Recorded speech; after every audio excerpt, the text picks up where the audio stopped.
Jay here from Stretford Paddock, that's Joe Smith. Now, as you may have noticed, Manchester United have had a complete overhaul since Ineos arrived. It's been all changed at the very top of the Manchester United food tree. So we are gonna, food tree, is that a word? Food chain. Food chain, yeah. And family tree. Yeah. Sorry, I got confused. At the very top of the Manchester United food chain. So this is a video looking at the new structure, how it works, who does what, who's in charge, who do they report to, who's next in line, all that jazz. So make sure before we get into it, you are hitting like, share and subscribe. Joe, yes. Let's start at the top, yeah? Minority shareholder, yeah. Sir Jim Ratcliffe. Yeah. He's the big boy, yeah? He's the big big boy. cheese, the head honcho. Exactly. So tell us a little bit about where he fits into this new structure that we've got at Manchester United. So this is the easy one, isn't it? Yep. He's the new co-owner. He's put in his own money, $1.5 billion of his own money, basically, when you include some of the initial investment he's put in as well, to become the minority shareholder at Manchester United.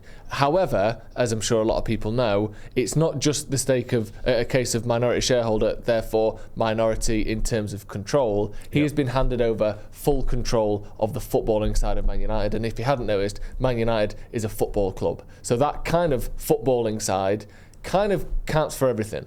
It was also revealed post those initial reports that actually it's not just the footballing side. They're basically taking over complete day-to-day control of Manchester United. So he's been given, obviously, a seat on the board and is a minority shareholder at Manchester United and the CEO of Ineos as a total brand. Obviously, we know a little bit about Jim Ratcliffe. Britain's richest man, made an attempt to buy Chelsea in 2022. He's also run a couple of other clubs, Lausanne and Nice, which he bought in 2019. There was a bit of a bad run of form there. They've been through a few managers. They sacked Patrick Vieira. They finished 9th the season after. Christophe Gaultier was appointed in 2021, and then Lucien Favre came in June 2022 as well. So it's been a little bit tumultuous. They finished 5th last season, Nice in the French league, but they spent a lot of that time second. Obviously, that doesn't matter. It's where you finish that counts, as Arsenal will tell you, but it seems to be that this may be getting back on the right track now, but obviously, like you said, head honcho, top of the pops is Jim Ratcliffe. That's the easy one. He's not getting complicated yet. We know where he is. So next in line is Jean-Claude Blanc. Yeah, we know a little bit about him, not much. He's been a bit of a mysterious guy, to be honest with you, because he sort of came in almost straight away when Sir Jim Ratcliffe did. Had a sort of, an amazing CV, but he's not someone you sort of see front and centre of what's going on with Ineos, but obviously a very important figure in the Ineos food chain. Yeah, and surprisingly, he's also now a board member at United. So he's been given a massive sort of promotion there. He's also the CEO of Ineos Sport, which is not to be confused with Ineos as a whole company, which is what obviously Jim Ratcliffe is the CEO of. He's the CEO of the sporting side of Ineos, which has included obviously Ineos Cycling, the other football clubs that we've mentioned there. He's got a very, very good CV, and he's done a little bit of everything. He worked at Juventus, where he was chairman of the board. He was brought in during just after the time when they had obviously that horrendous match fixing scandal and the referee bribing and the sort of things that went on there. His sort of main claim to fame at Juve, obviously bringing them back up to full strength, but also getting them a new stadium. And I think they were the first Italian club to have a non-publicly funded stadium, and that was a huge thing for them at the time, being able to control their own revenue. And we saw that some of the revenue that came from obviously the scale of Juventus as a club anyway, but being able to have all of that revenue themselves is one of the reasons why they took such a lead over Serie A for the sort of 7 or 8 years after they got back up to the top. So he did very good things there. He then went to PSG and was kind of the head of almost their sort of marketing side. And one of the big things, one of the big successes of PSG, probably the biggest success, yes, they've been very good on the pitch in terms of winning titles. They've never won obviously the Champions League, which they're so keen on. But one thing that has been an unmitigated success is their branding and their PR. Yeah. They've gone from being a club that no one had heard of outside of sort of European football fandom, to now people are wearing PSG shirts around the world. They're a fashion brand almost. They are a fashion brand. Whenever I take my lad or my daughter, when she used to play football to training, you'll see kids in PSG tops. Yeah. My lad and my daughter both wanted PSG tops because they've got a good brand, they've got glamorous players, the likes of when they had Neymar there, Mbappe, Messi, of course. Yeah. It's a brand that everyone recognises. And Jean-Claude Blanc as well was one of the big people behind that collaboration with Jordan, which again made those tops so famous. Jordan is a huge brand in America, which made PSG huge in America, because you've got this collaboration there. People want to wear that Jordan brand. That was huge for them as a sort of global, not just a football team, which unfortunately teams aren't just football teams anymore, but as a sporting and fashion brand, PSG pretty much lead the way in the world, despite the fact that in terms of relevancy on the pitch, they're only about 10 years old, really. No offence to PSG. Right, so we know where Jean-Claude Blanc fits in. We obviously know about Sir Jim Ratcliffe. Below Jean-Claude Blanc then, you've got Sir Dave Brailsford. Yeah. Now he's someone who's got this sort of big reputation, his marginal gains, he's well known in British cycling, which means he's quite well known in Britain. He's a little bit more front and centre than some of the others. He's almost up there with Sir Jim Ratcliffe in terms of sort of being available and putting himself in front of the cameras. Maybe not just as much since he's been at United, but previously. Yeah. He's been on Diary of the CEO. We've seen him doing various interviews. He's someone who's not shy to give us his opinion and his take on things and give us his sort of version or vision into what makes a successful brand or a successful team. Yeah, he's very much been a face of Ineos and a face of British sport for 20 years pretty much. He was hired in 1998 to start with as a consultant for British cycling as part of the Olympics and that kind of thing. He then oversaw the greatest, I think, in terms of trophies that they used to win to trophies that they ended up winning. Medals. Britain have had one of the greatest overhauls in the history of Olympic sport. They went from being a sort of non-name in cycling to the most dominant nation in the world in cycling during his time there. He's obviously had a phenomenal record. He then went to Team Sky, won a few Tour de France's as well, which had never been done by a British athlete. He was part of all of that. He's the head of sport for Ineos, so he's slightly below Omar Berrada in terms of seniority, but he's very, very high up, and again, he's got his fingers across the branches. All of the people we've mentioned so far work for Ineos and therefore work for Manchester United. These are the people that will be working across Lausanne, across Nice, across cycling, across Manchester United. Everyone we mention after this point is an employee of Manchester United, and that's a crucial difference because in 2 or 3 years' time, obviously now their focus is on Manchester United, maybe Dave Brailsford won't be in Carrington every day. But everyone we're about to talk about from now on out will be. They're Manchester United employees. So this is the last of the Ineos lot. Yeah. The rest of them are Manchester United employees. Right, when it comes to Manchester United employees, the head honcho there is obviously Omar Berrada. Came in with sort of... It seems to happen quite quickly. It almost come from nowhere that he came in from Manchester City and he's like, crikey, we've got someone from Manchester City. But... once it was announced, and once everyone knew about it, there was a lot of fanfare here because you're getting someone from your rivals, someone who's been a big part, or so we believe has been a big part of the success they've had. Obviously, you can't put it all down to him. It's the manager, it's the players, and all the rest of it. But he has been a part of what we've seen from Manchester City. Hopefully not the 115 charges, and apparently he's not. But he's been a part of a successful sports team, a successful football team just down the road.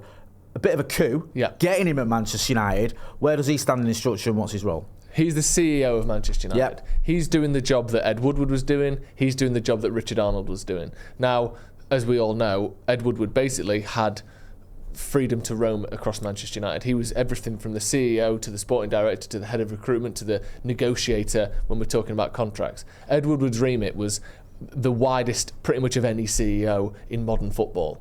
And that has slowly been closed and tightened and made into the actual job that a CEO is, which is overseeing footballing operations at Manchester United. Like I said, he came from Manchester City. He was the head of football operations there, which obviously is the title rather than, the uppercase head of footballing operations rather than what he is at United, which is CEO, but he will be heading up footballing operations. He also worked as a commercial director, the COO, the chief operating officer at Manchester City as well. So these are big titles, and he's 46 years old. He's not old by any means, but he's got some experience here, and he's a massive, massive coup for United because a lot of people thought he would go on to take the big CEO role at Manchester City, to push up to the board at Manchester City as well. And instead, he's come to Manchester United to take on what is a promotion for him, not just in terms of, club size, but in terms of job title as well. CEO, like I said, of the Manchester United employees, he's sort of top of the pops, and he will oversee everything that goes on underneath him. It's going to be weird having a CEO who's got a footballing background. Yeah. Not someone who was, an investment banker and who helped plough the club into 900 million quid's worth of debt, or someone that likes rugby, or someone that, he'll meet you in the pub for a beer, but don't ask him too much about football because he doesn't know a lot. Yeah. It's going to be strange having someone who's got that sort of knowledge, that pedigree, that success in their locker. Yeah. It is. I don't know how I feel about it. I can't wait. And so under Omar Berrada, you've got sort of Dan Ashworth. Because you've also got Jason Wilcox, who we'll get to in a minute, but you've got Dan Ashworth. Now, This was a bit of a saga getting him in. It was. Obviously, he was at Newcastle. He's had a lot of success in his career. He's been at England as part of the England setup. Don't hold that against him. He's been part of the England setup when it got good. He's been at Brighton. Obviously, Brighton are like the model that everyone sort of looks as a sort of an example of how to do the business and how to do football the right way in the Premier League. He's been part there. And he was at Newcastle and obviously helped them or played a part in getting them into the Champions League, which was a success. Yeah. They didn't want to let him go. We wanted him. You feel like with Sir Jim Ratcliffe, he's always going to get his man. He got him. Yep. He went on for a little while. Just recently been announced that it's a done deal. I think they wanted around 20 million quid compensation. I think we ended up giving him a lot less. But he is here now. So now he's here. Yep. What is his role? So sporting director is kind of the bridge between the CEO and the technical director, which we'll get onto. He's talking broad brush sort of analysis and broad brush commands as to how United should be going forward. Yeah. So we'll get to Jason Wilcox, who's a little bit more on the pitch stuff. Dan Ashworth will be a little bit more how a football team is run, how people communicate within a business, how do the scouts work, who are our scouts, what kind of network do we have, how do we work in terms of negotiations, what are our plans when a 30-year-old academy player comes to us and wants a new contract. Is it a 5-year, is it a 3-year, is it a 1-year? These are the sorts of things that Dan Ashworth will play a big part in. He'll also, for the first time, I mean, you know, Richard Arnold and John Murtagh, I'm sure they tried their best, but they were a lot of sort of insular people. John Murtagh had done a bit more experience, but largely speaking, they hadn't been around. They didn't have the respect of other top CEOs and sporting directors. Dan Ashworth knows people. He's a fantastically connected man, all around England in particular, but across Europe as well. He knows what's going on. And I think underneath him, he will be looking at the structures that take place, let's say when a manager leaves, let's say when a star player leaves. He will make sure that because you look at certain clubs, I know Barcelona may be a bad example of it now, but between sort of 2005 to sort of 2015, they had a host of managers coming out. They had Tito Villanova, they had Pep Guardiola, they had Frank Rijkaard, they had Luis Enrique, all of whom were massively successful. Playing some of these managers, Tito Villanova when he came in was largely unknown by the masses. He certainly wasn't a Jose or a huge star name like that. But because the structure above him and the style of play was so well organised, a manager becomes a sort of plug-out, plug-in piece in a bigger organisation. Yeah. And that's Dan Ashworth's job, for me, more than anything, is making sure that the bumps along the way, because there will be a bump when Ten Hag goes, hopefully it's in 20 years' time, but it might not be. You know, when Bruno Fernandes leaves, when these people go, how big is that bump? We saw when Fergie left, the bump was so big, we're still picking ourselves up. Yeah. Dan Ashworth's job is to make sure that the next time someone leaves, that bump isn't quite so big, because we've got a style of play, we've got 5 or 6 different options to replace people, and we make sure that we stick to our principles rather than going Jose, Van Gaal, Ole, Ten Hag, wildly sort of oscillating ideas, philosophies, and managers whose players cannot work with each other. His job is to make sure Manchester United as an organisation has smooth sailing for the next 20 years, let alone the next 2. Yeah, no, that makes a lot of sense, and it's been a big bugbear of mine is the fact that, you know, you mentioned the Barcelona model, also the City model which was based on. You look at that and they win a title under Mancini, they win a title under Pellegrini, and then obviously Pep Guardiola's had non-stop success there since he's been there. But it continues, and it's this idea that it's only because of Pep. It's not, because they had success under previous managers because the structure's good. Yeah. We haven't had that. We haven't had that since Alex Ferguson, and even then it wasn't down to the structure. It was more or less down to one man's genius that managed to keep us sort of winning trophies every single season. So we know what Dan Ashworth's about. Yeah. Obviously, huge role, big yeah. reputation. Someone else who came in with a massive reputation is Jason Wilcox. Now, for fans of a certain age, my age, Jason Wilcox was that winger who helped Blackburn win the league against us in 1995. I'd kind of forgot about him since then. So when his name came up, I thought, is that the same Jason Wilcox that used to play for Blackburn? Because, you know, it might not be, it might just be a coincidence. However, it is. And since he retired from playing, his coaching career has gone from success to success, and he's now in this new role at Manchester United, having been at Manchester City and Southampton. Tell us about his role at United. Yeah, so first of all, he came in at Manchester City as an academy coach. Yeah. Then he worked his way up to the under-18s and oversaw a national championship and 2 FA Youth Cup finals. He was very much seen as a sort of a man who can produce youngsters and, you know, get the, like we said before, the through line from the youngsters to the first team, although City don't always abide by that, because I think Phil Foden was pretty much the only youngster they brought through in the last decade. But Wilcox was trying his best in producing a very good team. He then, almost sort of surprisingly, in 2023 went from City to Southampton. who were in the Championship at the time. The difference being he went to be the director of football at Southampton. So a much bigger role. It's a much bigger role at a smaller club. He wasn't there for very long, obviously, because just under 18 months later, he's now taking the technical director role at Manchester United.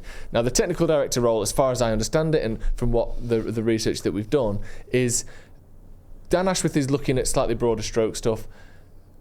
Jason Wilcox is looking at the detail. So he is making sure that the coaches themselves are doing the right thing. That, you bring in the right coach, yes, but who is keeping them on track? Who is making sure that if a player rebels, let's say Jadon Sancho, for instance, you've got the backing of the full technical support behind you. For Ten Hag, you can talk to Jason Wilcox and say, what do we do with this guy? He's sort of works in line with Eric Ten Hag. His job is to make sure that Manchester United's principles that are laid down from the owners, from the CEO, from the sporting director, are actually implemented. So he's got a very big role, and I think a lot of people have been talking already about how impressed they've been with him, how intense and how detailed his reports are, how hands-on he is, and then, maybe down the line that could be an issue with a manager wanting a bit more freedom. But if United are to be a club that runs a certain way, regardless of the people working there, the actual implementation of these details is going to be hugely important. There were reports, wasn't there, that he suggested playing Bruno Fernandes in a false nine against City in the FA Cup.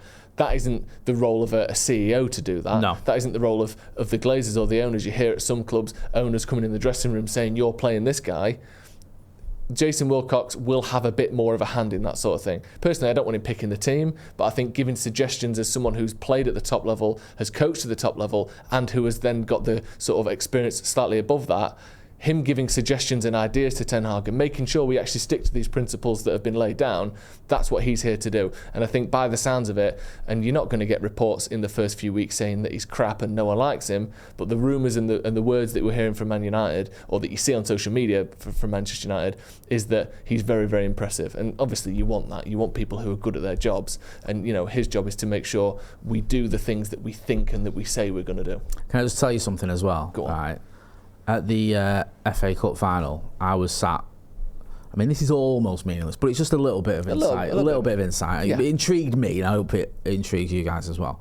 I was sat 2 rows in front of Jason Wilcox, and after I'd sort of calmed down celebrating the first goal, Garnacho's goal, I turned and noticed there was no sign of emotion from him whatsoever. And after Kobbie Mainoo's goal, no sign of emotion, because I sort of turned, I just looked, you wouldn't know, looking at his face, you wouldn't know whether United were winning or losing. He was just stoic. After the final whistle, again, it was just, there wasn't any smiling, there wasn't any back patting on the back, there wasn't any high five. It was just like, I just thought, there's a guy there that's just come to do a job and he's not like... Man and machine in perfect harmony. It was weird. It was just like, you think it'd be, like, hey, or even a little bit of a smile. There was none of that. He was just sort of like that. I wonder if a little bit was professionalism, and maybe a little bit was like not wanting to celebrate against his former club. I don't know. Yeah. I don't know. But it was very stoic. It was impressive. Yeah. Because you think he's a human, he's not a cyborg. No. He must have some feelings going on. Yeah. It must be like, I've just witnessed a really good goal by Kobbie Mainoo, great build. Like, oh yeah. But there was nothing. There was literally nothing. And I spoke to someone about it, and I was like, yeah, a lot of them are like that. They don't give anything away. I like that. And it was like, emotion is for the weak. Yeah, it was like, it's almost like a sort of, not an instruction, but it's like the way that Ineos like it is. You don't sort of get carried. I mean, obviously Jim Ratcliffe can do what he wants, but from the staff and from those sort of executives, it's like, we're not just going to sort of run up and down the touchline because we're not the manager. We're just going to get on with our job. And I kind of respect it. Yeah, I do as well. Because I feel like Manchester United are entering a new era of professionalism, of grown-up thinking, of acting like a proper football club. And a lot of these things, and a lot of these things you go, well, obviously should be one of the biggest clubs in the world, but we weren't doing that for years under the Glazers, so it's good to see. It doesn't stop with Jason Wilcox, though. It does not. There's more. A new appointment has been Christopher Vivell. Yeah. I don't know a lot about him, but thankfully, I know someone who does, and that is you. It is me. Tell us a little bit about this dude. So he's a short-term director of recruitment at United. It says initial short-term contract. I don't know if that's because it's like almost like a sort of on-the-job trial, or whether it's because we don't know whether he can stay. He's got other plans. No one really knows what's going on there. There could be potential for this to be long-term, but certainly for this summer, we've got Christopher Vivell, who started as a video analyst in Hoffenheim. He then became a scout and a match analyst, taking the route that a lot of recruitment people take. Then he became the head of scouting at RB Salzburg, and from there became the sports coordinator at RB Salzburg, and then technical director after that. So he's got, pretty much a traditional career through line to being the head of recruitment. In terms of sort of the transfers that he's overseen, at Salzburg there's been Haaland, Adeyemi and Haidar, obviously very high profile, in particular Erling Haaland, that was a great signing for them. There's been Gvardiol as well at Leipzig, Szoboszlai and Šeško at Red Bull as well. Again, very, very good signings. There is one area of concern for me.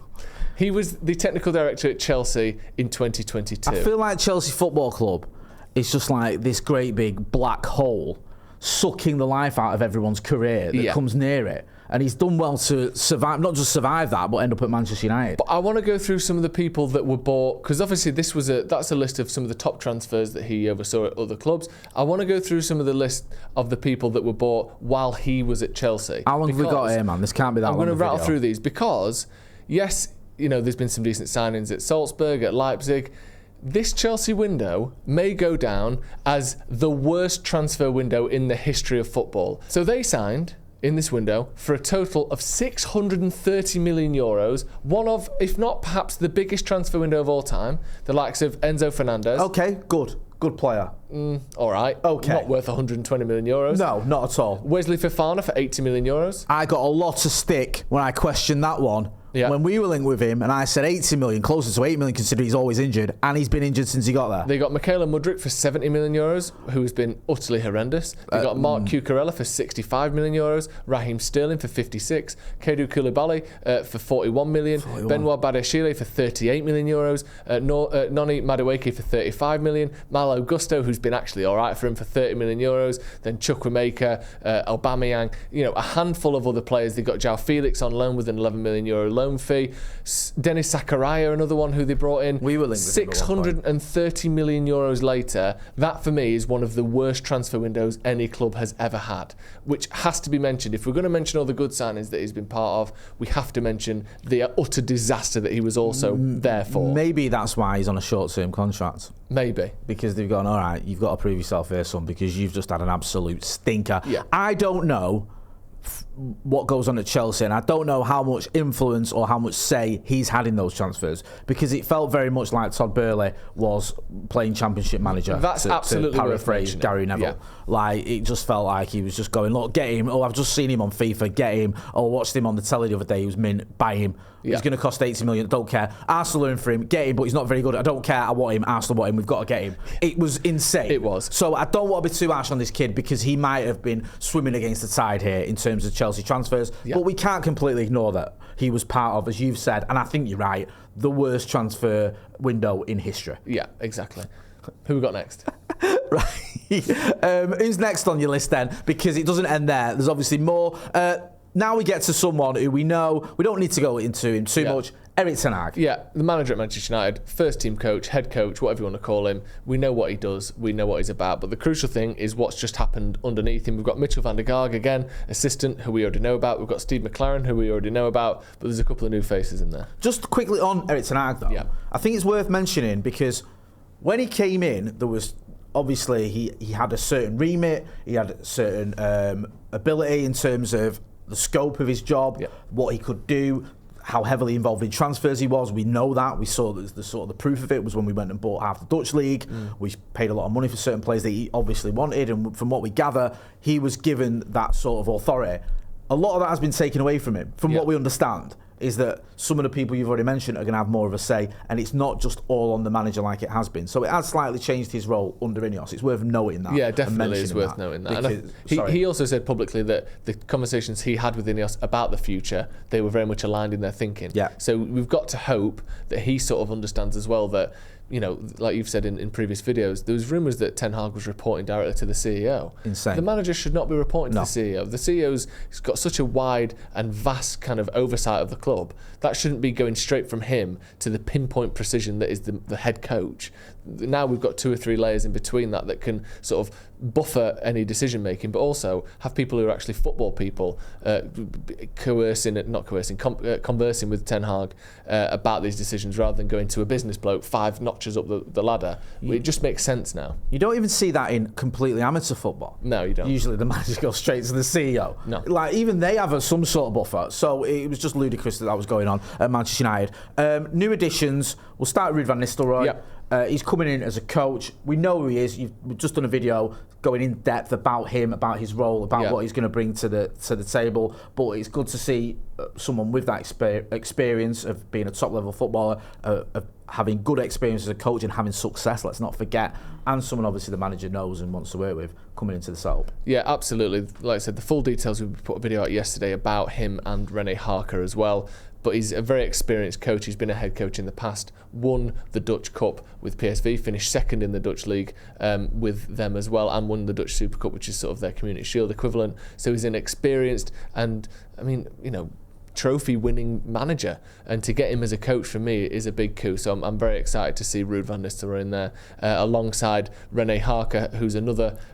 He's been a head coach. He was the head coach at Go Ahead Eagles. He's been at FC Twente in the past. He's been at a few other clubs in the Netherlands. Sort of a kind of mid-table manager for most of his career. He's not someone that has won the big trophies that Van Nistelrooy has. I think his biggest trophy on his CV is an under-19s cup. So he's not, this guy that was maybe destined for the top, like the rumours were with Van Nistelrooy, but he's a very solid coach, and again, someone who's got the reputation and the experience of being a head coach. So all of these people know how to handle people and know how to coach as well. For me, it's a very, very, very exciting setup that we've got. I like the new coaches that have come in, and the through line now, it all makes sense. This is joined up thinking. It's people who have worked at the top level, who have worked in football for a very long time, and people who, on the whole, have been very successful. It's not just, this bloke used to be at Preston when they got relegated. It's like they were at City. He was at Southampton when they were, pushing at the top of the Championship. You've got Ruud van Nistelrooy, who's won trophies.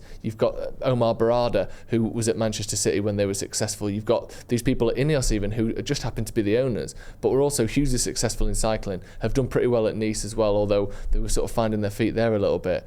Jean-Claude Blanc has done amazing things in the world of football over the last 20 years in the roles that he's been in.